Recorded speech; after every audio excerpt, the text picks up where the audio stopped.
Hello everyone, welcome by my YouTube channel. আশা করি তোমরা সবাই ভালো আছো, আমিও ভালো আছি। সো তোমরা থাম্বনেল থেকে বুঝতেই পেরেছো আজ সম্পার বিয়ে। আর এই যে হলো আমাদের সেলিব্রিটি সুপ্রিয়া মণ্ডল, আর পিছনে মেকআপ আর্টিস্ট রাজ।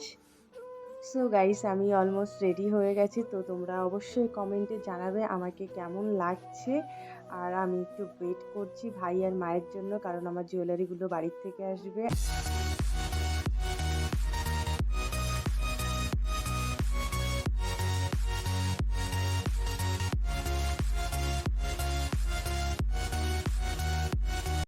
সো গাইস, তোমরা তো দেখতেই পারছো আমরা চলে এসেছি। বাট যেখানে কনেকে বসানোর কথা ছিল, মানে আমার রাইট সাইডে, সেখানে ও ছিল না। তার কিছুটা সামনে ওর ফটোশ্যুট হচ্ছিল। তাই ভাবলাম তোমাদের সঙ্গে ওর বিয়ের প্যান্ডেল আর সাজনাতলাটা একটু শেয়ার করি। তো তোমরা দেখো, আর এই যে সামনে আমার ভাই ফোনে কি একটা কাজ করছে, ওই জানে। আর এই যে আমাদের নতুন বউ শম্পা, যাকে আজ খুবই সুন্দর লাগছে, পুরোই রাজরানীর মতো লাগছে। বাট ও খুবই বিজি, কারণ ওর ফটোশ্যুট চলছে। তাই আমি ভাবলাম আমিও তোমাদের সঙ্গে একটু ওর ফটোশ্যুটটা একটু শেয়ার করি। এরই মাঝে আমার মনে পড়ে গেল যে আমাকে ফাইনাল লুকে কেমন লাগছে সেটা তোমাদের সঙ্গে শেয়ার করা হয়নি। সো গাইস, আমাকে কেমন লাগছে তোমরা অবশ্যই জানাতে একদম ভুলবে না।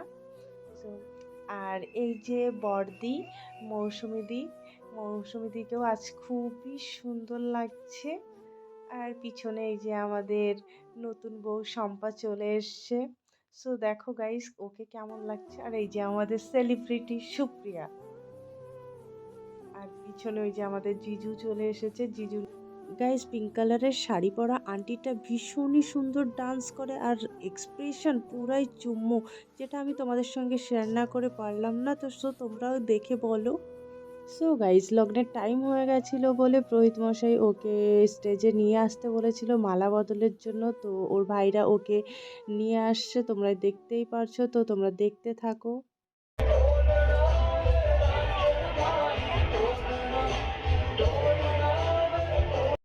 হে গাইস, সব নিয়ম কানুন মেনে ওদের মালা বদলটা শুরু হয়ে গেছে। বাট তোমরা একটা জিনিস লক্ষ্য করেছো কি না জানি না, ওরা দুজন হেসে হেসে দুজনের মধ্যে গল্প করছে, যেটা দেখে আমাদেরও ভীষণ ভালো লাগছে। কারণ কমফোর্ট জোনের একটা ব্যাপার আছে ভাই।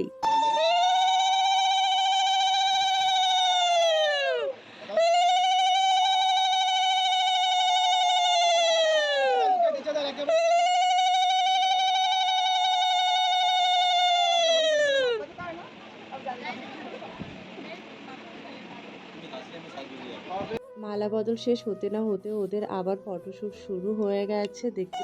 আর এটা হলো সেই মূল্যবান সময়, সিঁদুর দান। সবাই দাদাকে বলছিল লজ্জা বস্ত্রটা মাথায় তুলে দিতে, বাট দাদা বুঝতে পারছিল না। পরে বুঝতে পেরে ওর মাথায় শাড়িটা তুলে দিয়েছিল দাদা।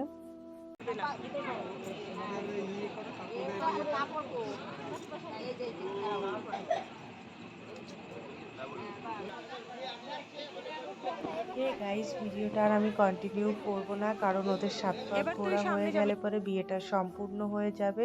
তো আজকের মতো এখানেই, দেখা হবে নেক্সট ভিডিওয়ে। তার আগে তোমরা লাইক, কমেন্ট, সাবস্ক্রাইব করতে একদম ভুলবে না। Good night, tata.